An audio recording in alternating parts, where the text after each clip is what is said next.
Thanks everyone for joining. We're just going to give everyone a couple seconds to get logged into Zoom.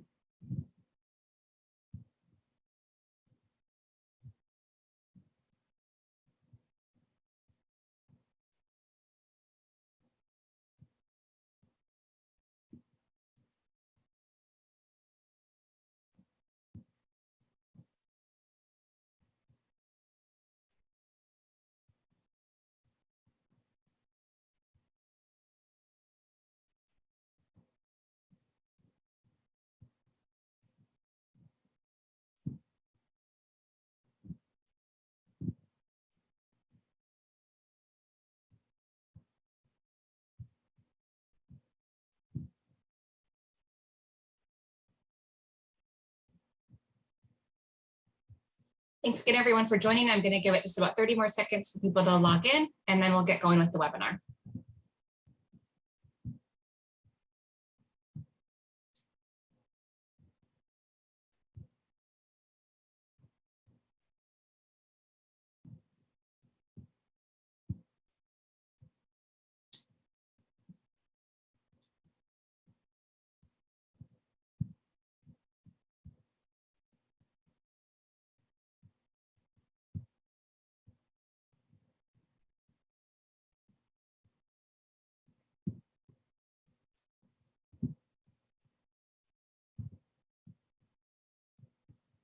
All right, thanks everyone for joining. Welcome to the second session of the 2021 Greenbelt Home Tour webinar series.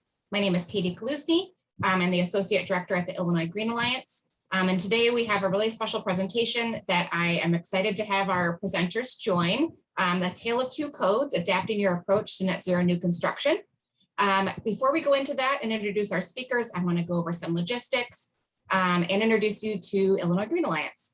So first of all, you've all been muted upon entry, so please type any questions you have into the chat and we will get them answered during the Q&A. We will also have about 30 minutes for Q&A near the end, so be sure to add all your questions in the chat. There'll be plenty of time to talk to our speakers and for there to be some discussion on the topics that are presented. A recording of the webinar will be made available on our website in the next week, and you'll receive a follow-up email with the resources, links that we share, and along with the recording. And if you're having any issues seeing the speaker, you may want to switch out of Eventbrite view if you're in the Eventbrite view of Zoom, and just use the Zoom link and log back in, which we'll drop into the chat in just a second here. So just a little bit about Illinois Green Alliance. Illinois Green is a membership-based driven nonprofit organization that advances green buildings and sustainable communities for all. We've recently launched a 5-year strategic plan that pushes the green building industry on the path to net zero. We achieve our work through educational events such as panels and tours like this, engaging communities and partnering with organizations across Illinois, and by advocating for new policies and legislation that advance the mission forward. Our members and the public can view our webinars and recorded content in our on-demand library, and you can also check out our upcoming events calendar for upcoming webinars. The Greenbelt Home Tour is something that we've done for many years. It was started in 2013, and we've featured over 100 homes over the past 9 years of the tour. As part of our work to make net zero buildings feasible, it also brings these practices to residential homes, which we're really excited to feature today. Through different tours we've had along the way, most of them have been in person, except for the last 2 years where we've gone on demand. We've had weekends of tours, across Illinois and in Chicago.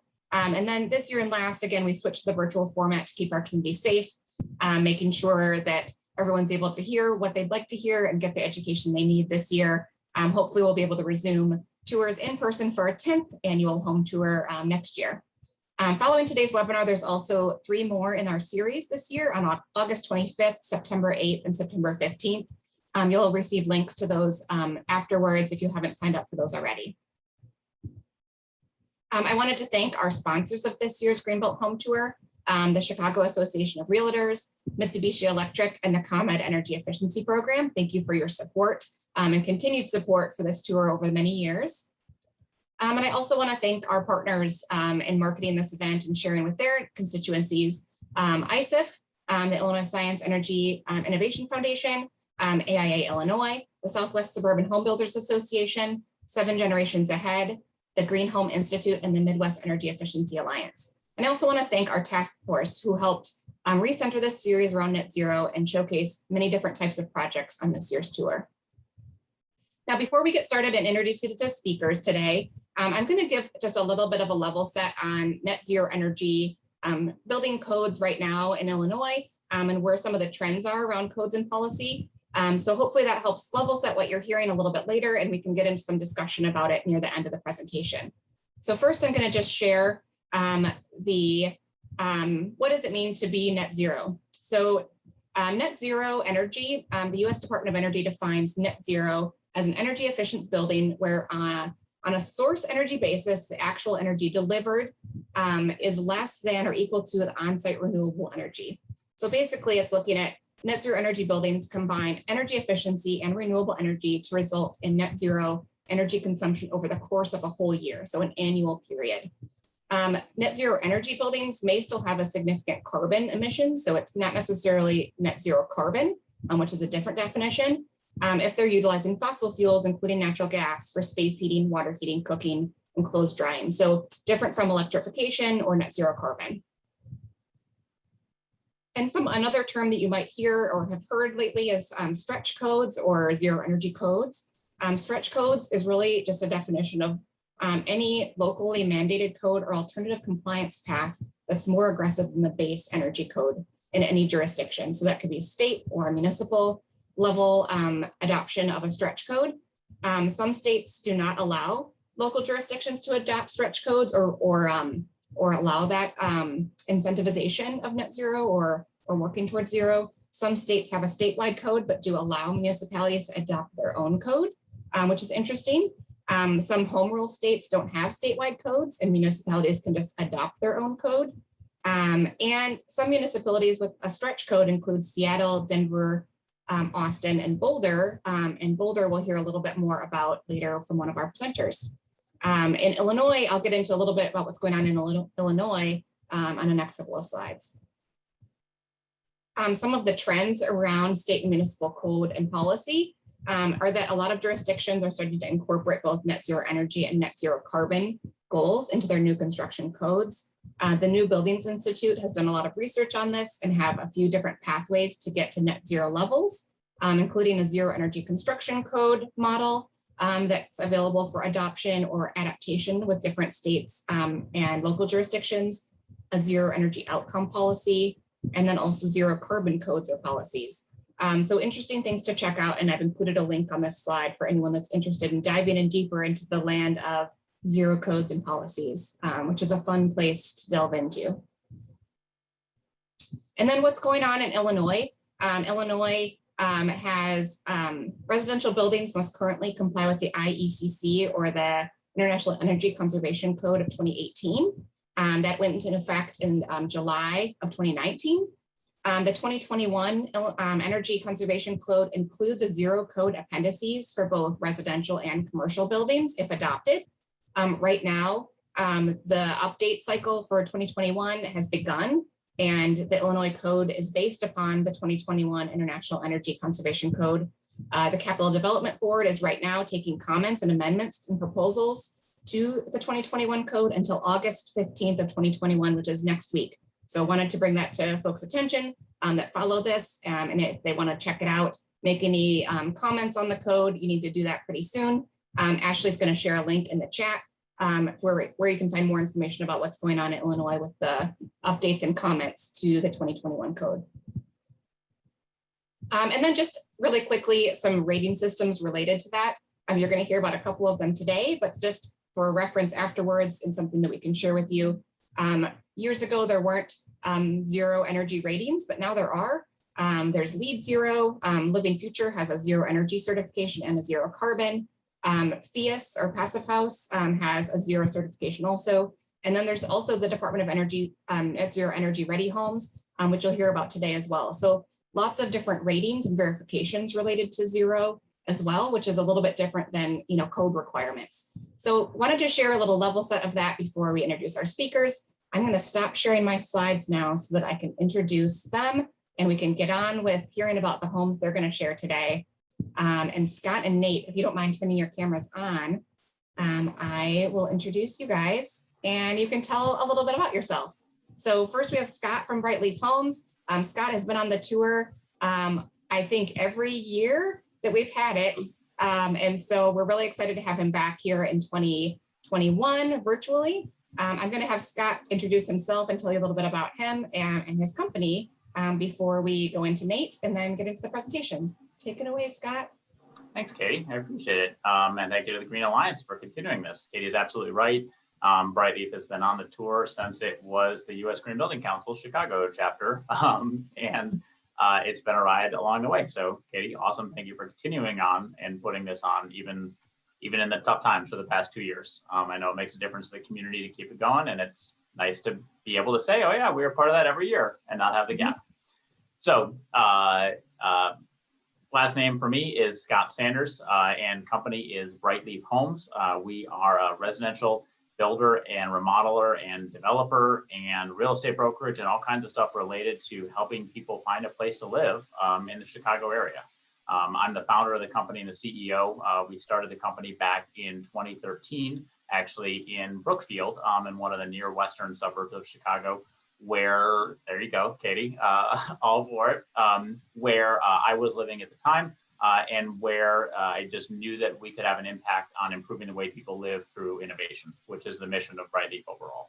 My general background is I used to work for a couple production or a cookie cutter tract home builders, doing production housing as a project manager, and then in the office as a sort of costing estimator. And so I've got a background certainly in residential design, but also in business. Brightleaf today is not just me. Brightleaf is 13 other team members, ranging from real estate, acquisition and development, through project management. Obviously, we also do interior and architectural design in-house, and then of course project manage our projects through to the end, hopefully a successful and awesome completion.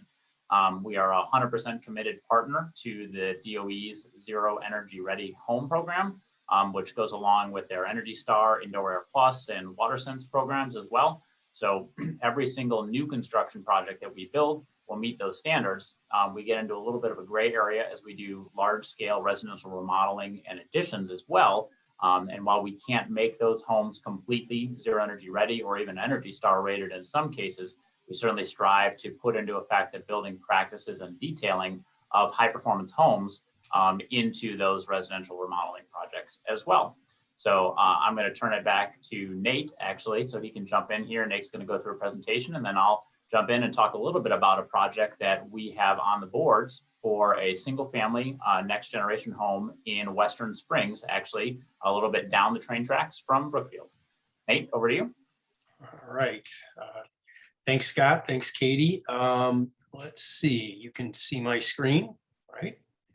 So yeah, thank you for doing this again. Yeah, we've been doing it every year as well, and we always look forward to it. A little bit about my background. So I went to college in Boulder at CU in 1979, got my degree in 83, and then went to, got my master's at Arizona State with an emphasis in energy conscious design. I've had my firm since 93. We are now also in Boulder. It was something we've always wanted to do, and we did that January 1st of 2020. So we thought that was a great time to do it. Turned out to be a little tricky of a year, still a little tricky.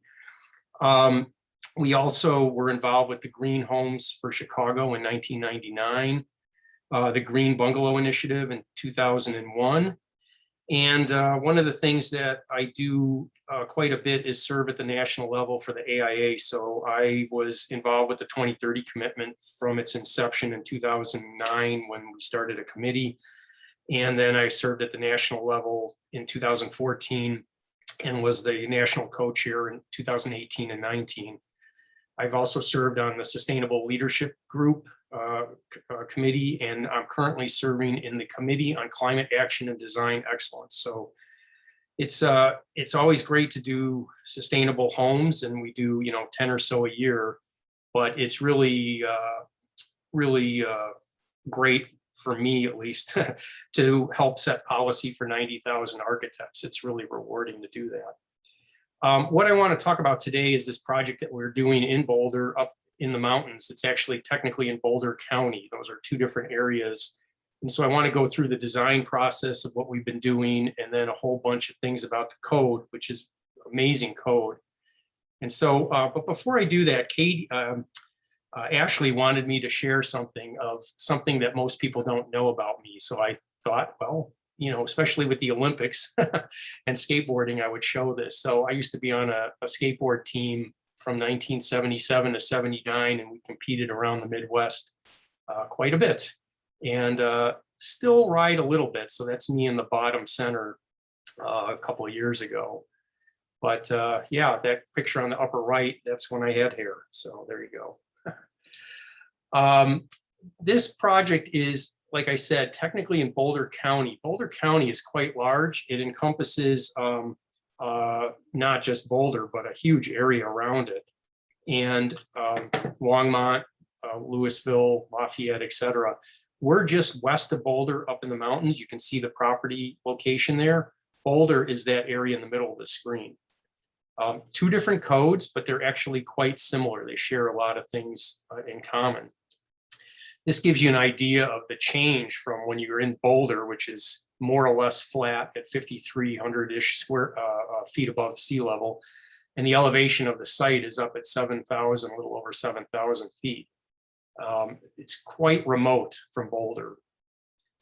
This is the view from the site looking out, and you can see the northern part of Boulder, downtown Boulder, and way to the right is Denver.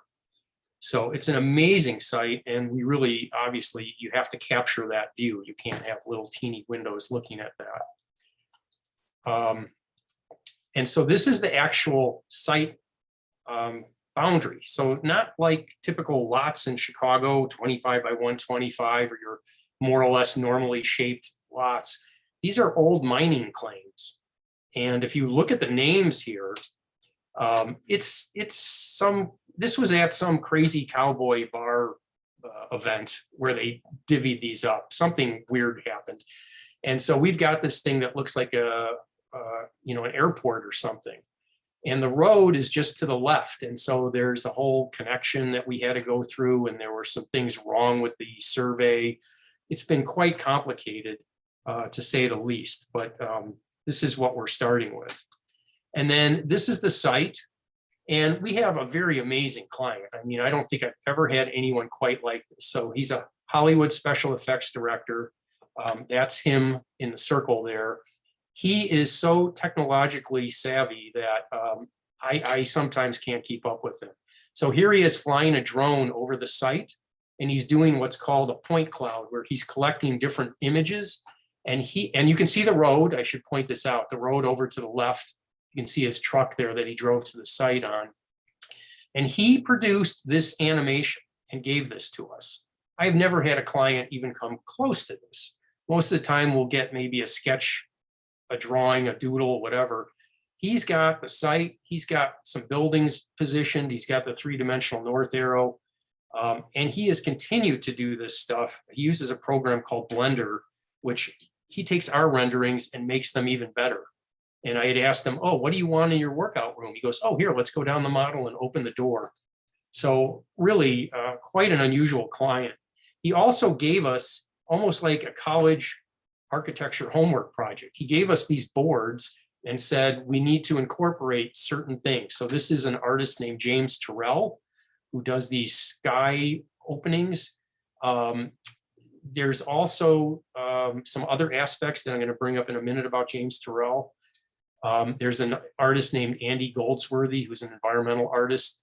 These images on the upper left are actually different colored leaves that he puts around these pieces and then takes pictures of them. Pretty amazing guy. He was looking for us to do something with that. He gave us this. I didn't even know what this was. So pixels are two-dimensional things on a screen. Voxels are three-dimensional versions of that. I have no idea what this is. He gave that to us and we just kind of said, sure, I don't really know. And he wanted the layout to be somehow based on the game of Go. And I don't know what that is. And I couldn't really help them with that. But it was just fascinating that someone would come to us with this.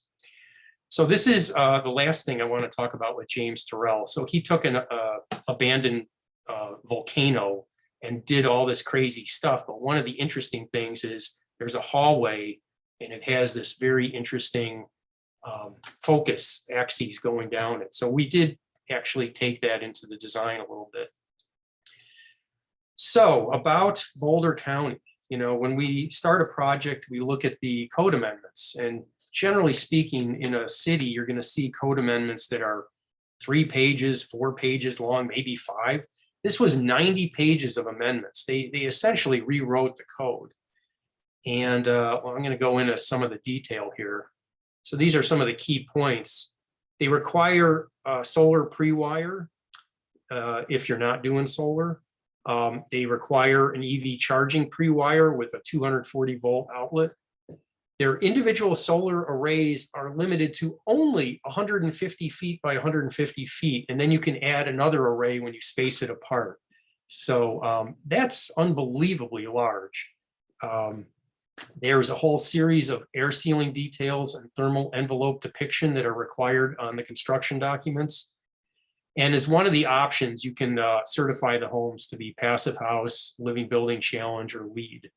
I'll explain that in a minute. But if you ever get a chance to look at either the Boulder Code or the Boulder County Code, I would strongly recommend it. It has so many interesting aspects that are kind of our secret sauce of how we do stuff, and they're all codified in that code. Here's some additional ones. There's various fire resistant materials and design requirements, which we are having to deal with because of the location of where we're at. Deconstruction is required, and they call them scrapes. They're not demos like we call them, you know, hey, we're going to demo this house. We're going to scrape this house. But you can't just demo it. You have to carefully deconstruct it like the Evanston Rebuilding Warehouse does. There's a high level of insulation and various fenestration requirements. They're shown at the bottom here. If you have a recirculation pump, it must be an on-demand. In other words, it's not just continuously running and not on a timer. There's detailed notes about straw bale, and you can see that in the upper right. And I've just never seen this, that a straw bale needs to be either wheat, rye, barley, oat, or rice. And then there's energy requirements that if you do snow melt or any pool heating, that it must be 100% offset with on-site renewables, not off-site. Snow melt is somewhat popular out there, which I kind of can't wrap my head around. I think that that's a giant waste of energy, but that's one of their requirements if in fact you do that. So this is a matrix that Boulder County has. And this is if you're doing a new building. The building we're doing is 2,600 square feet, and we are going to make it net zero, but you can pick what you want here. The city of Boulder, which I'll get to in a minute, actually does require the homes to be net zero. This is not a requirement here, but you can see that over 5,000 square feet, it has to be zero energy ready, as Scott had mentioned. And well, I should say you have to pick 2 of these, 2 of the 3. So you either have a low HERS rating, which essentially gets you to zero, the zero energy ready home, or go ahead and pick one of these certifications. So if you're doing a large house, you've got some work to do. And then with the additions, if you do an addition, they have different size requirements and different things you have to follow. So this is pretty strict, and it's pretty impressive that they have this. City of Boulder, again, different than Boulder County, has this energy conservation code that's based on the 2018 IECC. And any home over 3,000 square feet must be net zero. So that's, I think there are only 1 or 2 other cities or municipalities in the country that have that as a requirement. One of the things that I do remember when I was in school there is that they have this solar access right thing. And so properties that are required to have it need to assume a 12-foot, or depending on the property, a 25-foot hypothetical solar fence all the way around the property. And that the key time is 2 hours before or after local solar noon on December 21st, that you basically allow your neighbor to have uninterrupted sunlight. So what that's preventing is someone purchasing an expensive solar installation and then having it blocked by your neighbor, at least at that time of the year, which is great. That's the low point of the sun, and hopefully that would be the worst case. This is also from City of Boulder. And so currently the 2020 code, you can see the orange line, the different square footages are on the bottom of this. And at 3,000 square feet, you need to be net zero. And you can see they have future requirements coming in. And by 2031, which is one of the weirdest dates I've ever heard, 2031, you can see the green line at the bottom, everything net zero. Some of the other things that we had to deal with in this site, which were quite unusual, is the snow loads. So you can see in Boulder, you can see in the sort of in the middle right of that image, 40 pounds per square foot of snow load. Our site is 50, and then it goes on up into the mountains to 130 pounds per square foot. Chicago is 25 pounds per square foot, just for reference. So we definitely have to work with that. We also have extreme wind conditions. I've been to this site now 4 times, different times of the day, different times of the year. It is always windy. It is incredibly windy up there. The design wind speed is 170 miles an hour. That's kind of like a F1 race car. Chicago is 75 miles per hour, the windy city. So just to give you an idea of that. And you look further up the mountain, 225 mile an hour design condition up there. The other big thing we have to worry about is fire. So they have fire zones, fire zone 1 and fire zone 2. Fire zone 1 is up in the mountains. This is a view. This is not necessarily our site. I thought I had some pictures of this, but I don't. But when you go up there, there are so many burnt out fires. You know, you hear about it all the time of fires out west, fires in Colorado. Last year, Boulder had a huge fire going on. So once you get over the ridge, it's all wiped out. And so it kind of does look like this. So I want to just talk briefly about some of our initial designs that we had going. And these were just quick sketches, quick ideas. So one was stepping down the mountain. So taking the terrain into account. That's looking from the backside of that. One was 2 separate buildings that could then take advantage of the different height of the mountain. And this is quite interesting. I mean, we've never done this on a mountain site quite like what we have here. And that's looking back at it.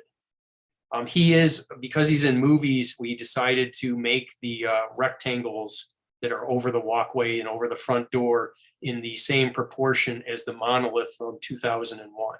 We thought he'd like that, and he did. This is another scheme where it was 2 levels, just step down the mountain, and then the lower level is projected out as it goes down the mountain, and that forms a deck for, to view off the mountain. So we thought we had 3 good schemes, and he said, keep going. And so we took a look at another type of layout. So this is following the contours of the mountain and 2 stories, and then picking up on the winter and summer solstice angles. So you can see that there's a garage to the left, and there's an office to the right, and the main building in the middle. And so what we did is the sun on the sunrise goes through these 2 areas, and there's a reflecting sculpture at the back end, and it would re-reflect the light through the kitchen. We would want to see if we could hit these different pendants and then hit the dining room pendant and see what happens. We weren't exactly sure. I know this isn't a laser beam, but we thought it'd be kind of neat to maybe have different colors or make it do different effects. You can see this is a relatively small floor plan. Oh, I'm sorry, I mentioned actually his studio is to the left and the garage is to the right, but fairly compact, but does what it needs to do. And so then he said, well, try again. And so this is the final design that we have. So this one is also based on winter and summer solstice angles on the equinox sunrise that goes through a circular window in the middle of the building. There also is, if you see the writing at the top left, it says winter solstice sunrise illumination point. And there's a window to the left of that. It lets late afternoon sun come in and hit this stone wall and kind of give it a nice little texture. There's also solar noon ripping through the property from left to right. And there's a skylight in the rotunda between the bedroom and the exercise room. And I'll show you that in a minute, but that goes down that hallway that's kind of like that James Terrell hallway. So this is the house. The solar panels are on a raised roof section over the garage, over the kitchen. You see that circular window. The family room, dining room have an amazing view out. And so we've got the ceiling pitched upward. There's a light shelf that is in the living room section. And you can see it's about 8 feet, 9 feet up. And I'll show you what that does in a minute. The primary bedroom is to the right. You can see the glass there. The exercise room is to the far right with a deck off of there for him to do yoga in the morning. What we did is we also put all the plumbing on the uphill mountainside so that it's in contact with the ground, so we don't have any freezing. And in the primary bedroom where the primary bathroom is, we've extended a crawl space utility room there, again, to have conditioned space under that. Here we can see the light shelf wrapping around the building. It continues down and forms the front step, the last step to get into the house. And what that light shelf does is it blocks sun. This is east sun here, but the side we're looking at is the south. It would do the same thing.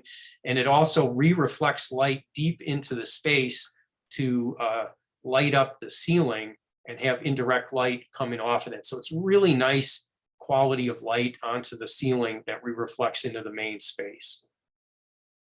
And it's also a really neat element. We can get downlights in there.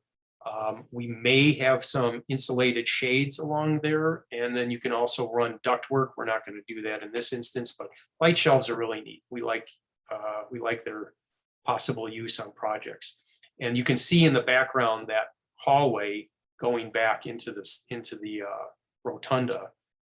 And there you can see it. And if you look real carefully down at the end of the hall, that's the cylinder of the rotunda. And at noon, it casts a parabolic arc of light on there, and every day it changes. This is showing a rotating orb fireplace. So this is something we're still working on. We do not want this to be a real fireplace because it just isn't really the type of fireplace that we would want in a high performance home. So we're working on that. There is an ethanol version. We're not sure we really like that either because of the fumes.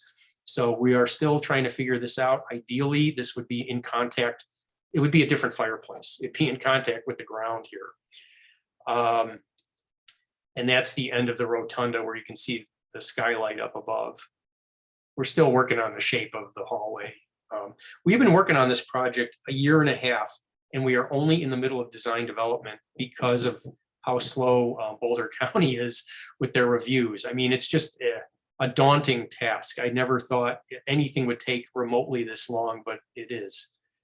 And then that's the view from the kitchen looking out. There's the circular window, and going up to that ceiling where the solar panels are, it's curved. Boulder County was concerned that we were going to have a reflection off of these solar panels onto the highway, onto the road, and blind drivers. So we had to conduct a reflection study, and it turns out that there's 5 minutes at about 6:20 in the morning only on June 20th, June 21st, that's an issue. And this is without the trees. We are using non-reflective solar panels. This is really not an issue whatsoever, but we've had to jump through that hoop. This last slide that I want to show you is, I want to talk about this for a little bit. So we're trying to figure out, do we do triple glazing? Do we do double glazing? How many panels do we need to get to net zero, et cetera? So our assumptions are we're going to have a 0.7 ACH 50. The wall insulation is at this point 30, it might go up. The floor, because it's an exposed floor, is 60. The roof is 60. There's not that much that's exposed though. The panels are 420 watts a piece. So to get to net zero, we are assuming that we have 21 panels on the main roof. And if we add 14 panels on the garage with double glazing, that gets us to net zero. 9 panels gets us to net zero if we have triple glazing. There's only 5 panel difference between that. So it's really kind of tricky. And the EUI numbers you can see on the right up here, we are at 31 EUI if we don't have solar. If we add the solar on here with the double glazed, we're at -6 EUI, so we're net positive. And with the triple glazed, we're at -10. So on the introduction slide, the introduction description of this, I had mentioned that we were looking at having this be off grid. And the client made that comment, and we kind of took it seriously and tried to look at that. What does that actually imply? And the way to do that is not really what we want to do. So what that would mean is we're net zero with the power. We're going to have a battery backup system. We're going to give them room to add a bunch of them. We're going to start with a single panel. The way to be net zero, the way we were looking at it, is we would have a huge propane tank connected to a generator. And when the battery got down to a certain point, it would charge up. I don't like that. That's getting off the electric grid and getting on the propane grid. We really don't want to do that. So we're trying to get him to get back on the grid. He has neighbors a block away in each direction. This is not a situation where it's $50,000 to get the electrical line out there. So as much as we would like to try that, the other issue is this is not his permanent home. There could be a situation where the panels get covered with snow, and that just is not a good setup. And that could be for a couple of weeks if it's not sunny. Now, the good thing is Boulder is typically sunny over 300 days a year. So that is not really in the cards. We're not thinking that would make sense to do it off grid. But otherwise, we're really happy with this project. We think it's really fascinating, and looking forward to any questions you have about it. And now I'd like to turn it over to Scott from Brightleaf and his presentation. Thanks so much, Nate. That was awesome. I'm excited. I have lots of questions to ask you when we get to the Q&A. So Scott, if you're ready to share, I think you can share over Nate's screen and you can take it away.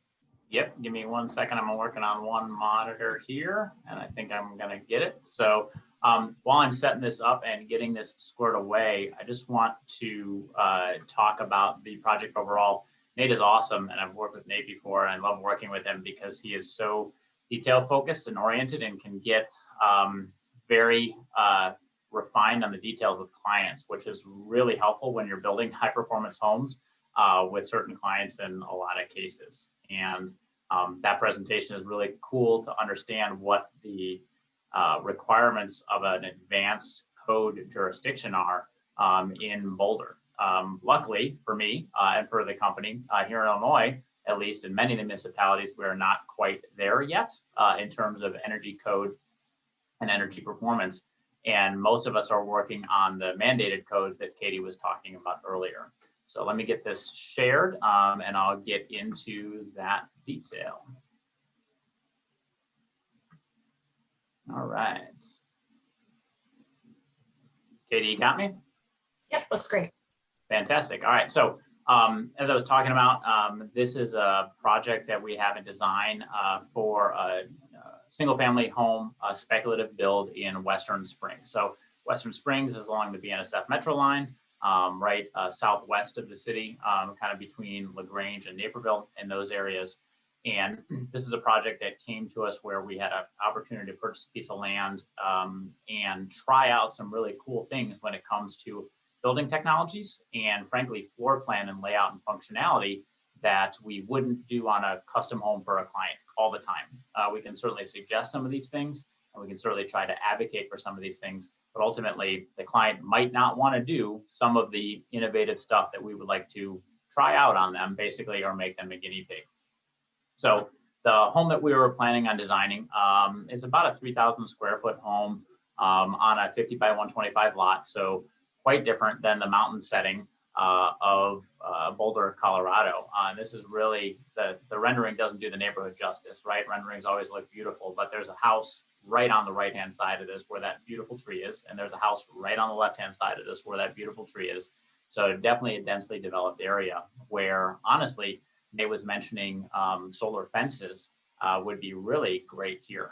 We have some mature trees that are in the area, and then we also have the possibility, frankly, of neighboring homes overshadowing some of the solar install that we would be doing in the future on this project. So that was just a cool tidbit. I appreciated Nate sharing that idea and concept because I had never heard about it.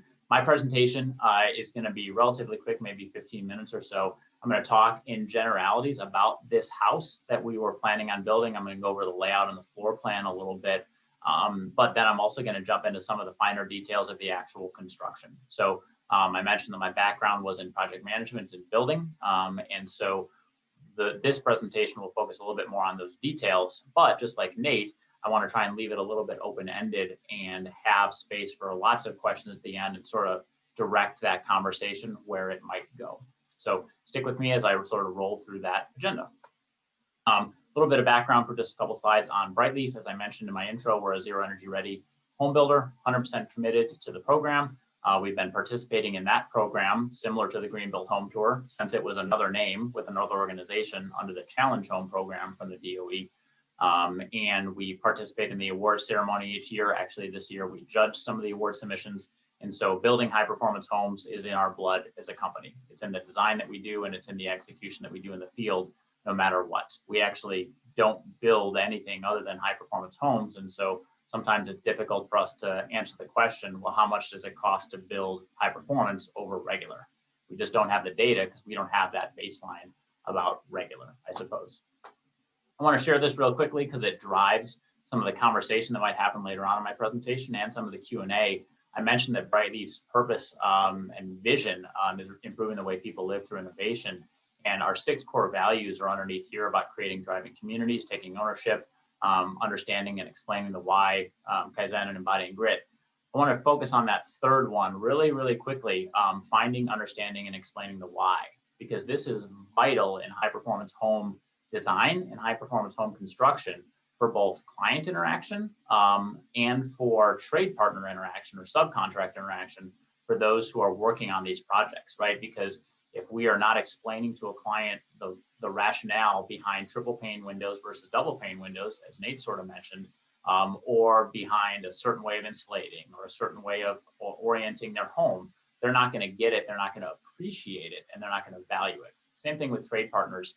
In conversations, we can tell the HVAC trade partner that she needs to do something in a particular way, but if she doesn't understand the why behind that, then all of a sudden when we're not there looking over her shoulder, she might not do that same thing again. So really, really key. Our core values extend to our building practices, and finding, understanding, and explaining the why is a big one related to high performance. So as Katie was talking about, this is a little bit of a nerdy detail, but the Capital Development Board in Illinois ultimately is the one that sets the building code for the whole state overall. And so the Capital Development Board, as Katie was talking about, right now we're on the 2018 IECC, and municipalities within the state of Illinois are all supposed to adhere and enforce this code. We're in the code cycle for going to 2021, which is fantastic. But the issue isn't so much with the code that is applicable, it is with the enforcement of that code, either by the individual code inspectors out in the field, right, doing the installation inspection or doing any of the inspections, or by the plan reviewers that are reviewing those plans to begin with. And Nate sounds like he's slow in permitting a little bit with all of those reviews that relate to energy codes. For better or for worse, in the state of Illinois, with the 15 or so municipalities that we worked in, we found very little friction, unfortunately, with code officials when it comes to energy performance. And basically mandating those standards or even asking questions about them.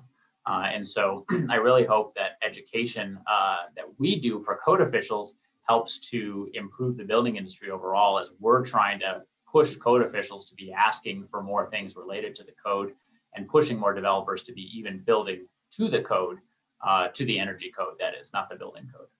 So along those lines, again, sort of a nerdy detail, code minimum down at the bottom in the left-hand corner is like jail when it comes to building to the building code. So if you don't want to go to jail, you have to build to the minimum building code. If you don't build to the minimum building code, jail's in your future, potentially. But beyond that, I just always try to share this curve when I'm talking and setting the stage for code requirements and performance and cost, because those are all intersecting pieces of what a builder, developer, architect, homeowner has to take into account when they're designing and building a high performance home. So for us, code minimum is down at the very bottom, relatively low cost, relatively low benefit, just the bare minimum. As you sort of take a step up in benefit and a slight step up in cost, you get to the Energy Star standard, which is a third-party program that will do a certification and provide an energy score and an energy index for the home that you're building. You can take one step beyond that and you get into Zero Energy Ready, which Nate mentioned, in which we are building to. Cost definitely goes up, right? It costs more money to build a better home, to put in better insulation and to put in better windows or do better air sealing or have better details. And it should, because that money is going to pay back over time. That benefit continues to go up even when you get to those code programs that go beyond that, to be PIAS or Passive House or Living Building Challenge, or totally zero energy, net zero energy, or net source zero energy is some of the other programs Katie was talking about. But you have to be careful in understanding the cost and the benefit dynamic as that program or those programs sort of flatten that curve of cost benefit, right? You're spending more money, but are you getting that money back overall in long-term energy performance of the home?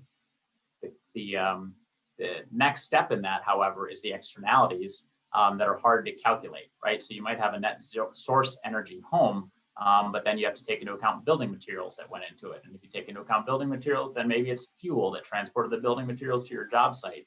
And Katie alluded to this, there's a lot of tiers and a lot of steps where you can define or argue over what a net zero home is at what level. So running back to the project for just a second, before I go into some of the construction details and then turn it back over for Q&A. As I mentioned, this is the home, rendering of the home that's on the board here. The back view of this home is really cool because this home actually sits on a 220-foot deep lot, I believe. And so we have a garage that's behind this home. And because this home was sort of designed via COVID, during COVID, and the lasting effects of how people live and work as a result of that from home, this house has a semi-detached garage in the back of it, which I'll show a plan view of in just a second. But it also has a remote workspace in the very back of that garage. And so basically the layout on the site goes, in the front of the site is the house. Actually, I'll just click over to it. On the right-hand side here is the house. I've rotated the house 90 degrees, so the main street is off to your right. The main house is there, and then the garage is connected to the house with a breezeway, basically, that goes down to the basement and up to the main floor, connects into the semi-attached garage. But on the far left of your screen is actually that remote workspace. So it could be a remote office space. It could be a place where you stick your kid with a garage band that they have going on.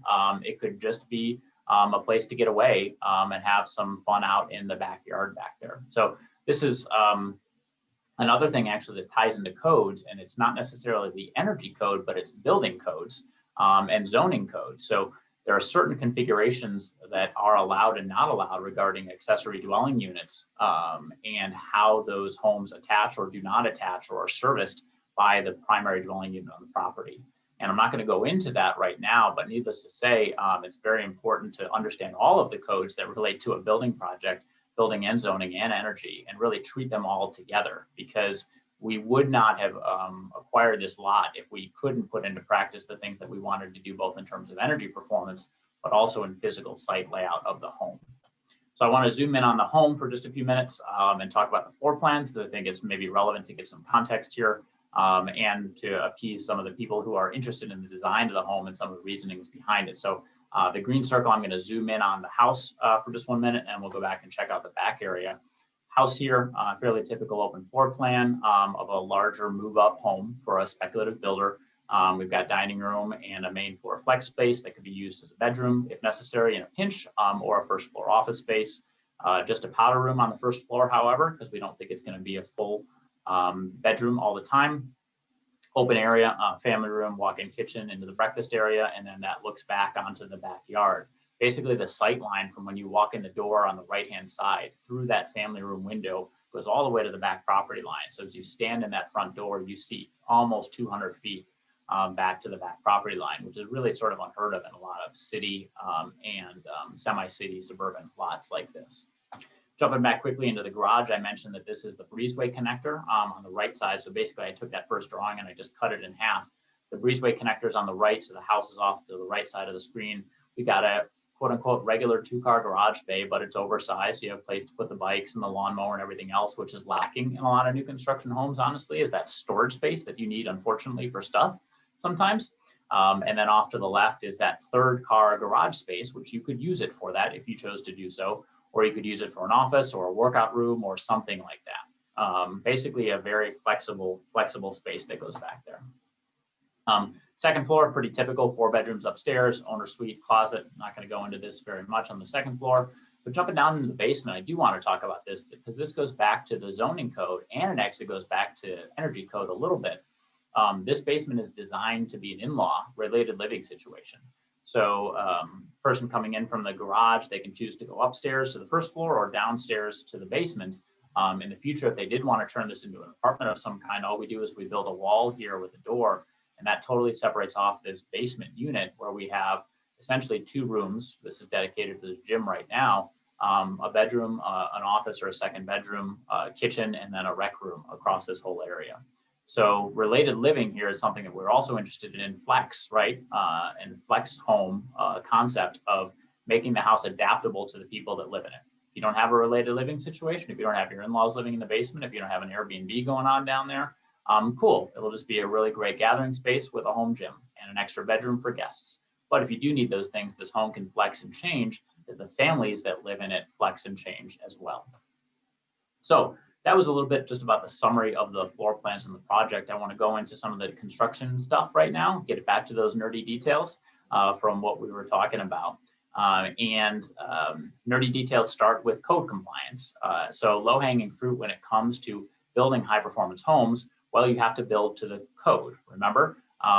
And jail is the code, remember? So we continue to take the step up into above code programs because we believe as company it's the right thing to do, but other people might have other motivations to do it for the environment or for long-term cost benefit or whatever it might be. But above code is better, and that's what this whole presentation and webinar really is about, is building above code high performance homes. Once you get past building to the code, building to the base level, I want to point out this is good. What this is illustrating is air sealing penetrations in the exterior wall of a home. So what you see here is an exterior wall with some dense packed cellulose insulation, and you see some electrical boxes. So Chicago and the surrounding suburbs all have to have metal electrical boxes and metal conduit running to them. We can't use flexible non-metallic sheathed cable or Romex. And this is really trying to seal that joint between the drywall and that metal box. This is sort of a joke of a slide because yes, this is important to do, but when you're thinking about the overall impact of a project, you really have to understand you got to take a step back and yes, maybe spend 5 minutes doing that, but you got to start way at the beginning. And so proper planning and design is really, of course, Nate will advocate for this as well, where awesome high performance homes start, right? It's all of the work that Nate's doing to site that home appropriately, to have it have awesome views, to have it be designed for the function that it's looking for, to have the room layouts be good, to have the solar exposure that you need, and all those kinds of things really goes from planning and design. Load calculations, advanced framing are next, and I'll talk on those for just a moment. And then you can add solar and start sweating the small stuff like sealing around those electrical boxes along the way, right? That stuff, yes, does make a difference, but the difference that makes compared to the difference that proper planning and design makes and proper load calculations and HVAC system sizing and advanced framing is minuscule. So let's do the big stuff. Let's do the low-hanging fruit when it comes to building above code high performance, and then deal with the smaller stuff.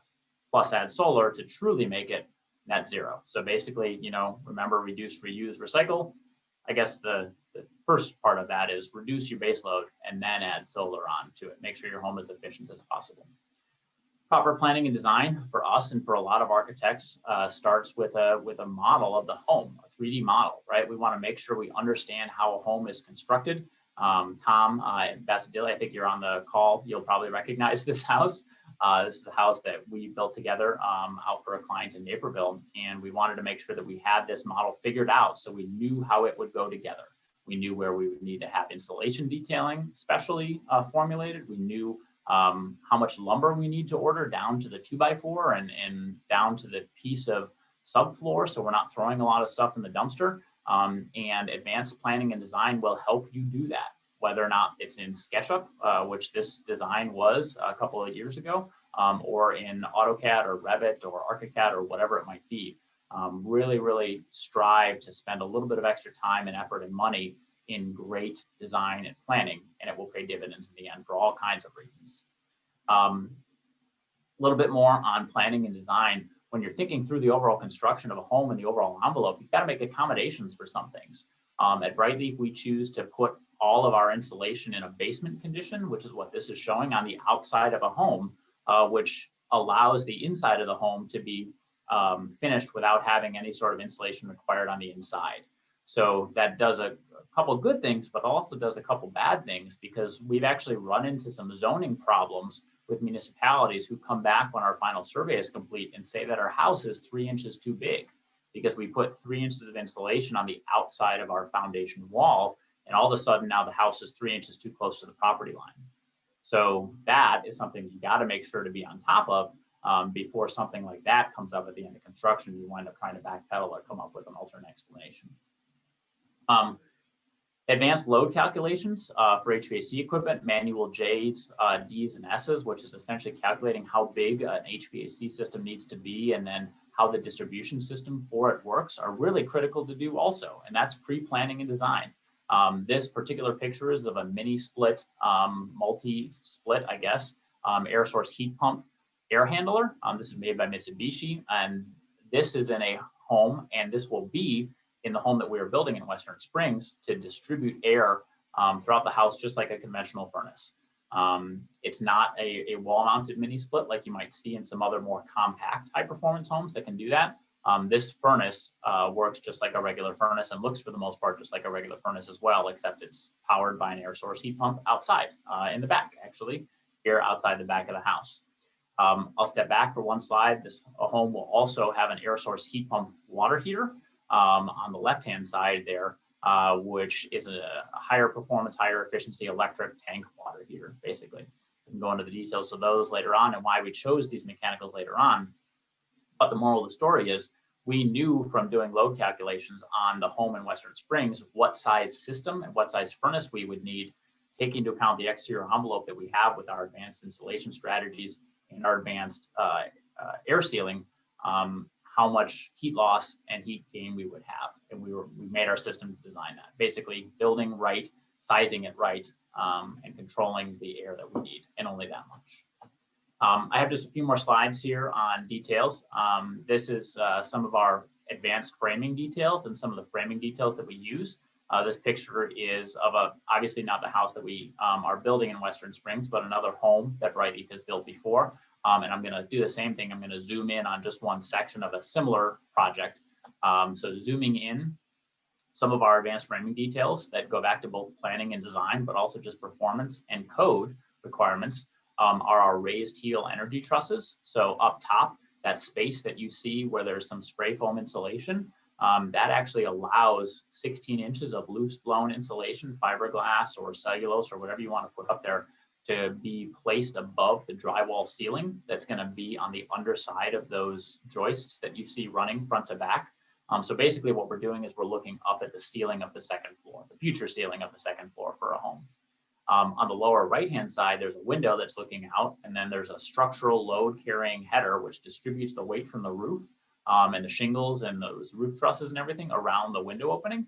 And that header needs to be sized appropriately for structure, but it also needs to be insulated. And you can sort of see that insulation, that teal colored insulation, where we sort of make a peanut butter and jelly sandwich of insulation. We've got some structure on the outside, the bread, and then on the inside, we've got the peanut butter and jelly, which is the insulation running through there. Performance detail, but also something, again, that needs to be worked out in planning and design to make sure your code official is okay with this particular energy efficiency detail that also is a structural detail that relates to the building code. I mentioned that only after you sort of do these things, right? Planning and design, HVAC load calculations, advanced framing, can you realistically and in good conscience, I think, add enough solar to make a home truly net zero, which is the title of this presentation that we're on. If you don't do those energy efficiency measures, if you don't build a great home, if you don't take advantage of siting, as Nate was talking about in orientation, you might wind up needing a solar system that's twice the size that you would otherwise use if you built a tight envelope home and made it efficient. So this house is also, again, not the home that we're building in Western Springs, but some of the other Brightleaf homes that we build, we try to make that south-facing roof face enough to be completely covered with solar panels to the limits of the code. And here on this particular project, you had to have an entry space at the front of the roof for firefighters to get up on the roof. And then you had to have a walkable space along one side for firefighters to get up. Otherwise, this home would have been completely covered in solar panels from top to bottom. So adding on solar is sort of the last step to make things truly net zero if you have an all electric home. This is a quick picture of the inverter that goes with that solar system, and then the car charger that we put standard in all of our homes that allows that solar to power all of these things like an electric vehicle or like a battery system, as Nate was talking about going off grid, if you truly want to do that.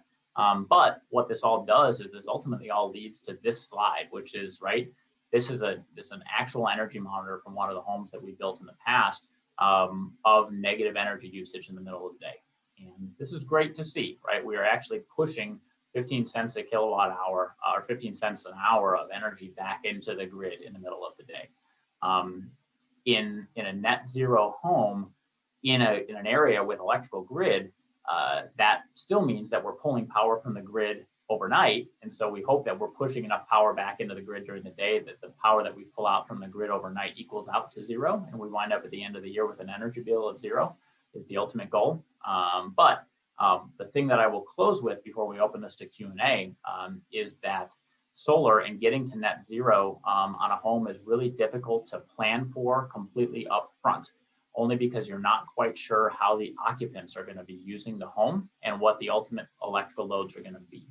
And so our design philosophy when it comes to getting to net zero is building a really high performance home, putting enough solar on the roof to accommodate 50 to 60% of the solar load if we can, and then letting the clients go through a year to 18 months of occupancy of their home and then choose to add more solar panels on after that when they really know how much electricity they're going to use overall, and they can really calculate how they're going to get to net zero.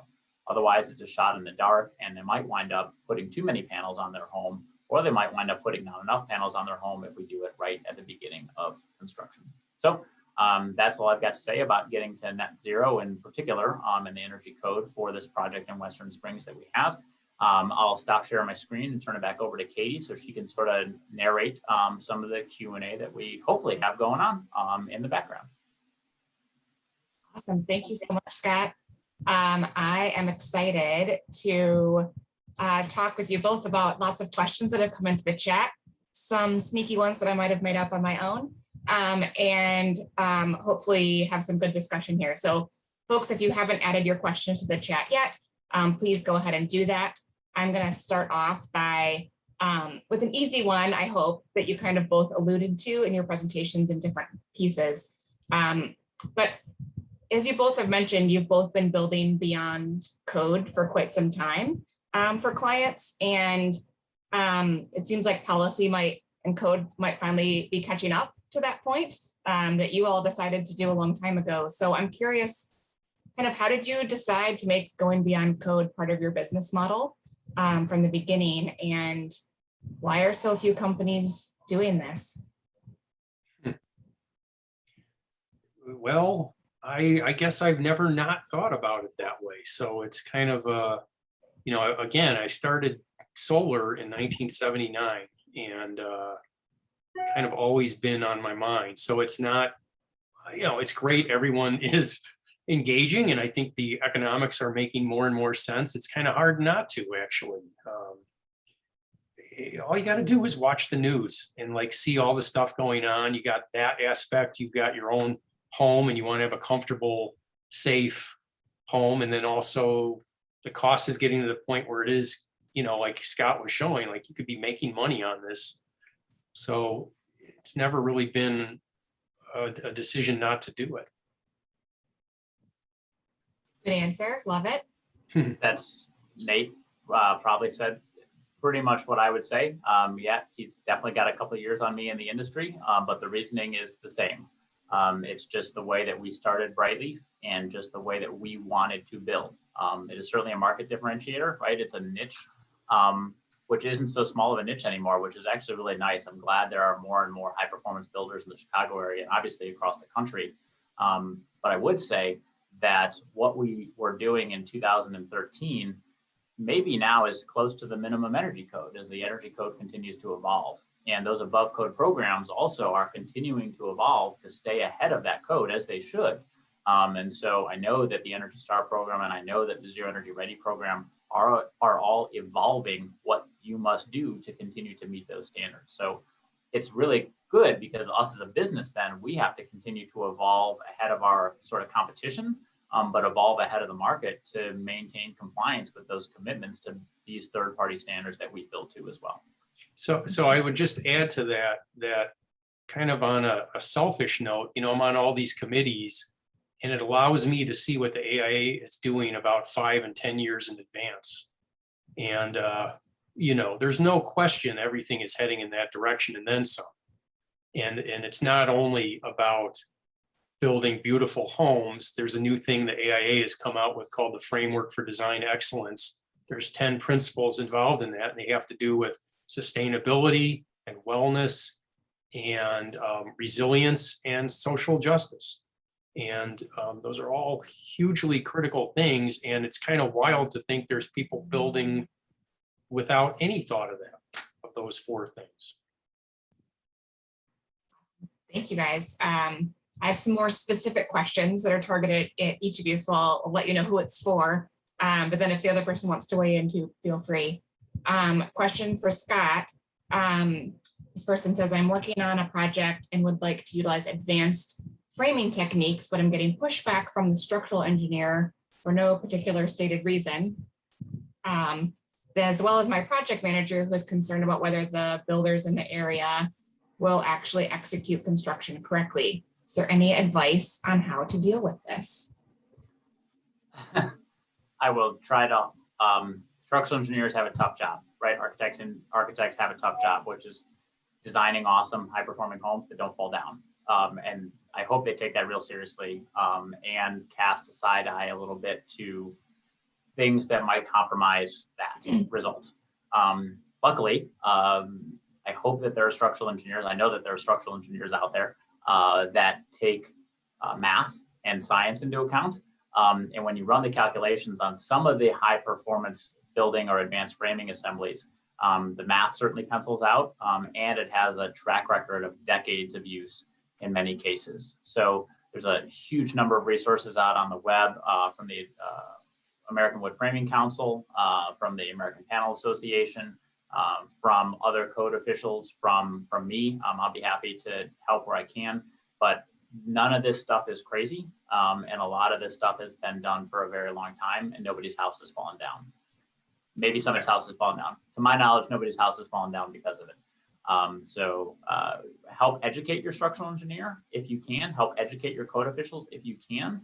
And in some cases, you just have to accept if you can't. We fought for a long time, actually in Brookfield, Katie, to have our advanced framing be accepted by the code and be accepted by the village. And it took 2 years.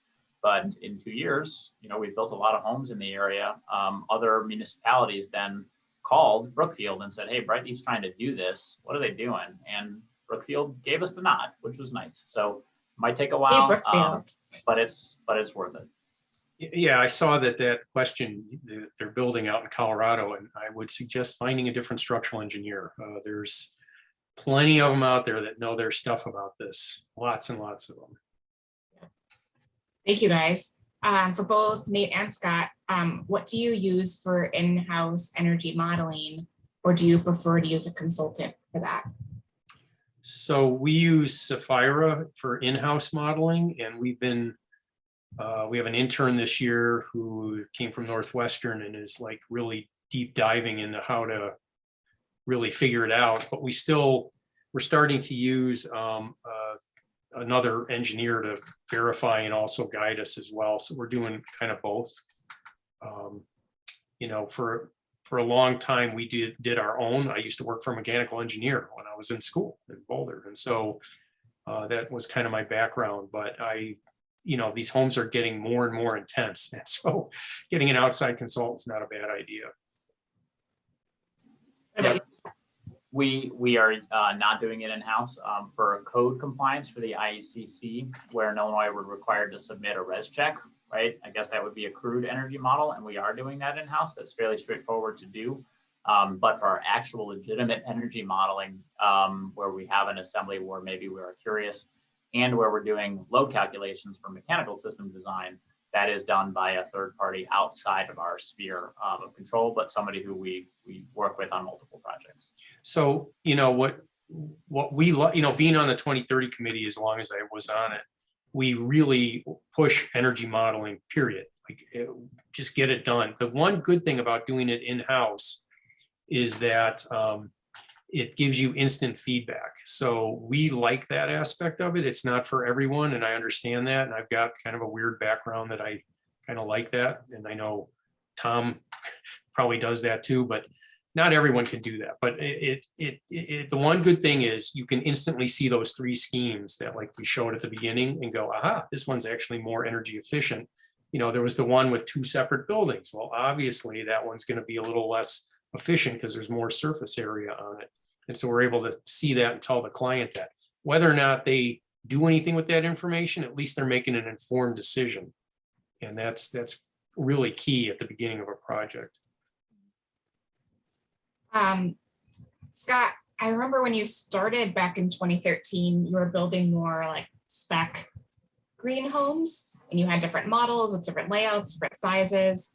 But I've seen a lot more custom stuff coming out from you guys lately. So I'm just curious if you could talk about that, kind of how that started and that transition, and if you do any spec stuff anymore, or are you too busy doing other things? The answer is both. So the project in Western Springs is actually our first spec house in a year and a half or so that we are shooting for. We got a little bit away from spec for a couple reasons that I'll try to relate back to this presentation. One of them is exactly what you said, Katie, which is we've had more demand from custom clients for building high performance homes. And it's tapped our capacity to do that. And we don't want to have a speculative project where we're sort of giving it half of our efforts to build or develop or to make sure it meets our standards. So we've been a little busy with semi-custom and custom homes. But the secondary reason is we're in a pretty impressive housing market when it comes to pricing for a lot of things. And there's a lot of risk as a builder for speculative development, both in purchasing property and putting building materials in over this time period that it takes to go through permitting, as Nate is probably experiencing in Boulder. But even around here, permitting can last anywhere from 60 days to 6 months. And market conditions change rapidly in that either time frame of just permitting plus design plus construction.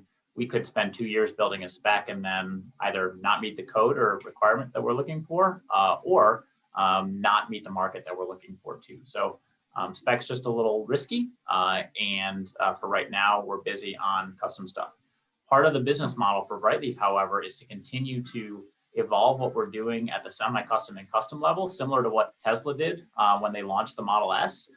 Basically, it was prototyping a lot of the systems and processes and strategies to be able to execute the Model 3, which was supposed to be their, $40,000 electric vehicle. And so we're taking that approach and that viewpoint that everything that we do today is in the pursuit of building more attainable homes at lower price points for more people.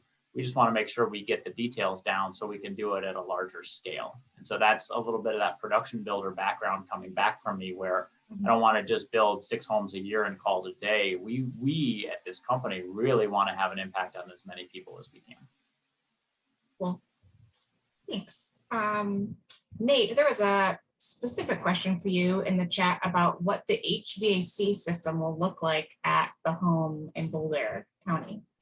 Yeah, I saw that and went, my God, I didn't even talk about that. So Scott did a great job explaining his. Ours is somewhat similar. All electric home. Got to keep saying that. If you're going to get off fossil fuels, you're going to use electricity. So it is an all electric home, and it would be 2 zones of the mini split, primarily because of the way the ceiling is in the kitchen. We can't get the ductwork across very easily. So we're going to have one in the what we call the public area, the living, the family room, dining, kitchen, mudroom area, and then the primary bedroom. Then there's actually a bedroom, an office, and a workout room. So I mean, in a sense, it's a 4-bedroom home.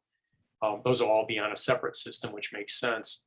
And just like Scott said, an air source, water heater, electric air source, dryer, and induction cooktop. So those are the 4 keys to success with all electric.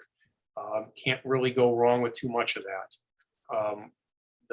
The one other thing I would add is that the battery system that we're going to have, and we did a house with Scott. We did this too. We have the battery system in the basement, so that helps spread that load out. The utility companies, I think, really don't like this much solar all flying in at like 11 to 1 o'clock. They would like it spread out more over the day, and the battery will help that. And that's the trick. So I did see something about geothermal in the questions too. Yeah. And on our site, it's just not made for that. I mean, that's a pretty hairy place to start drilling, and there's not a good place to run a horizontal line if you want to do that. So air source is kind of our preferred way. We like that Mitsubishi Hyperheat because of the low temperature that it goes down to. And we would have an electric backup in case it gets super cold. Not really efficient, but you know, when push comes to shove with cold temperatures, that'll do it. I want to piggyback on Nate's comment just briefly about all electric and some of the other things that go along with all electric, right? The Midwest is natural gas. Chicago's natural gas. Everybody wants natural gas cooking. And in building high performance, relatively high cost homes, right? Move up homes at the $1 million price point, people are still wanting natural gas because they think they should. And electric induction cooking is a really, really awesome technology when it comes from control of the heat on individual burners to speed of heating for boiling water or sauteing or things like that. And also it's not like having a campfire in your kitchen, which is basically what you have when you turn on a commercial range. So really, really advocating for induction and really trying to advocate for education around induction because it's not an electric cooktop, right? It's not a coil. You stick your hand on there. I've actually got a video where put 4 cups of water on the stove. It boiled in under 2 minutes. Pulled the pot off, threw an ice cube on there. Ice cube doesn't melt. So it's a gimmick, but it's true, right? There's no danger from kids burning their hands, from throwing a towel on there, from using it as a work surface. And it's just a better cooking experience. Second thing that Nate mentioned was the air source or the heat pump dryer, heat pump washing machine. So one of the technologies we're trying out on our homes is a single combined, on some of our smaller homes, is a single combined clothes washer and heat pump dryer. So you don't have a makeup air issue because you're not pulling air and pushing it outside the house, and you don't have a natural gas dryer that way as well.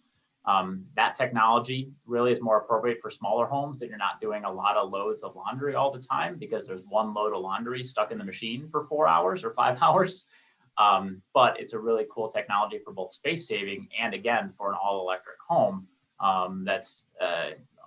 My point is, I suppose, in summary, that there's a whole suite of products that make all electric easy. And for the people that think it's tough to do, it's getting much, much easier and not tough to do. It's way fun too, but just 2 quick things on that. One is I have one of those all-in-one things. I'm renting right now while we're figuring out what we're doing. So I'm living in an all-electric home with my Tesla Model 3. So doing the best I can. But yeah, that little thing is a little tricky. I mean, I will just say that. So anyway, the other thing though with the induction is as opposed to gas, putting gas in a high performance home with the emissions that kicks out is a extremely bad idea. The humidity and the particulates and everything else is now stuck in your house. I know there's ventilation and we've got all that, but it's really not a good combination. So yeah. There's a kind of add-on question here about what are some reasons for not using tankless water heaters in your examples? So I will answer that. And actually, before I do, let me just one other quick thing. So when we get pushback on induction, we have a deal down at the Merchandise Mart for an executive chef at one of the high-end appliance places. Who said there's no such thing as a free lunch? So we go down for a lunch or a dinner, and he cooks an amazing lunch or dinner, and we show the client, and he's talking about what he's doing on the induction. You can't believe how fast he's cooking it and how good it tastes. So all the top chefs are using that. So what was your question? You were asking about Not using tankless water heaters. So here's my opinion. There are a couple things that are kind of oversold in the green world, and I think that's one of them. I think a tankless water heater is ideal. It could be ideal at this house because it's not a permanent home.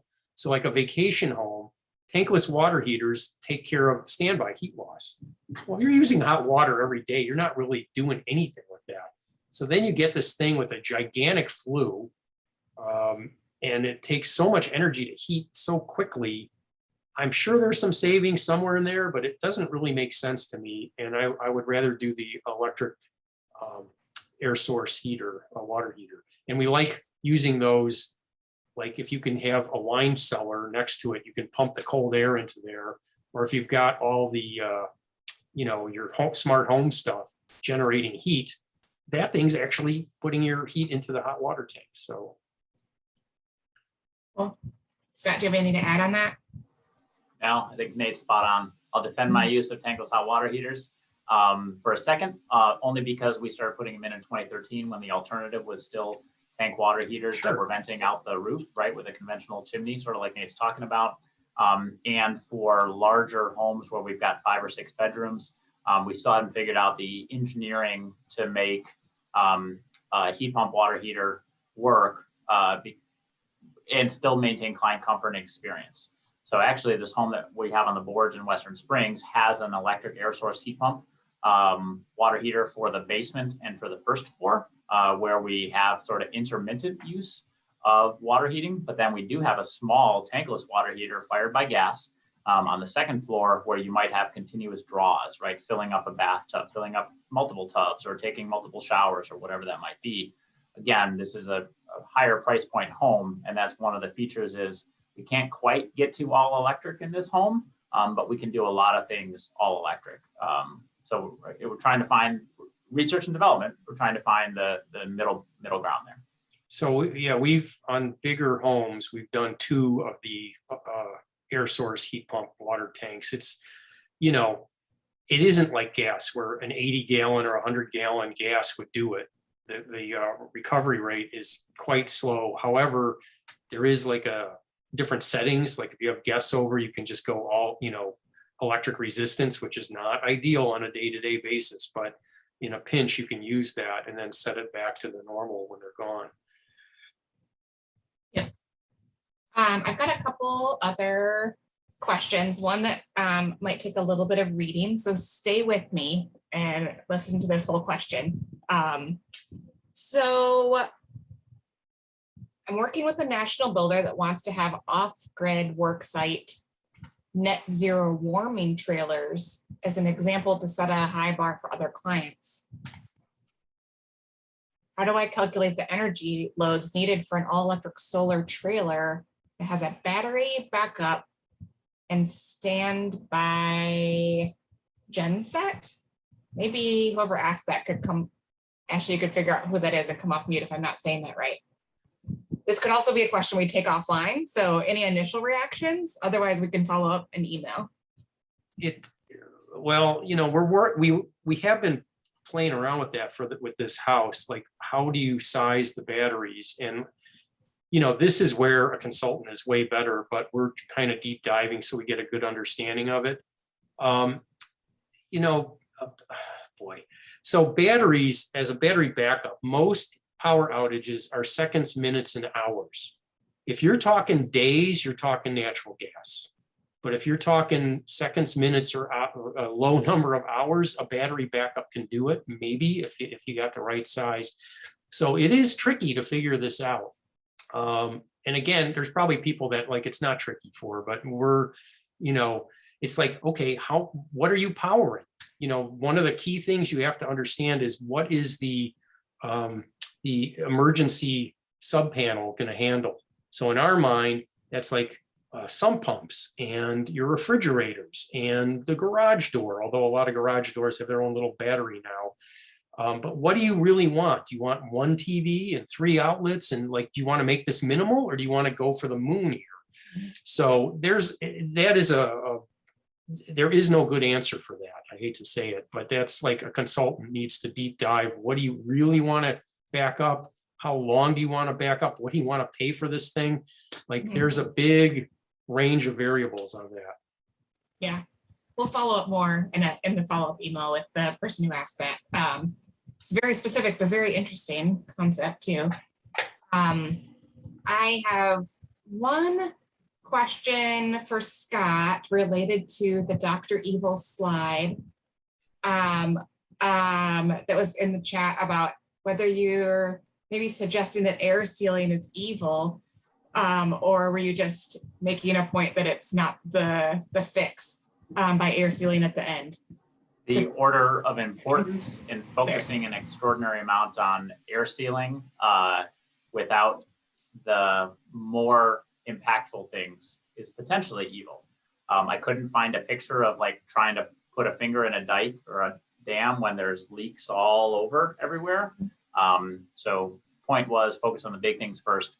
Air sealing is really important, and air sealing overall as a strategy is actually more important than insulation, right? So air sealing first and then insulation. But air sealing at that level of detail is less impactful than better design, I would opine. Thank you for clarifying. Although I liked that slide a lot. It had Napoleon Dynamite and Dr. Evil on the same slide. Can't go wrong. I'm going to ask kind of a wrap up question because we're getting close to 5:30. Just in terms of kind of where the industry is going, I'm curious what you think the biggest challenges are facing the industry in Illinois and local jurisdictions as we move to stricter energy codes over time. You know, is it training, inspection, local review boards, education, incentivizing education? Like, what do you think is the secret sauce to bring everyone along the way to where you guys are right now? Scott, you want to do that, or you want me to? It's your crystal ball, I'll tell you. Yeah. I'll jump in and then Nate finishes off, I guess. I'll say I'm really excited, and I know Brightleaf as a company is really excited at both carrot and stick approaches. So I really appreciate the advancements in energy codes to help try to force things. But as I said in my presentation, it's really up to enforcement rather than just the code if you go at it from the stick approach. So it only works if the code officials are trained and the code officials are looking at that instead of looking to make sure that the building's not going to fall down.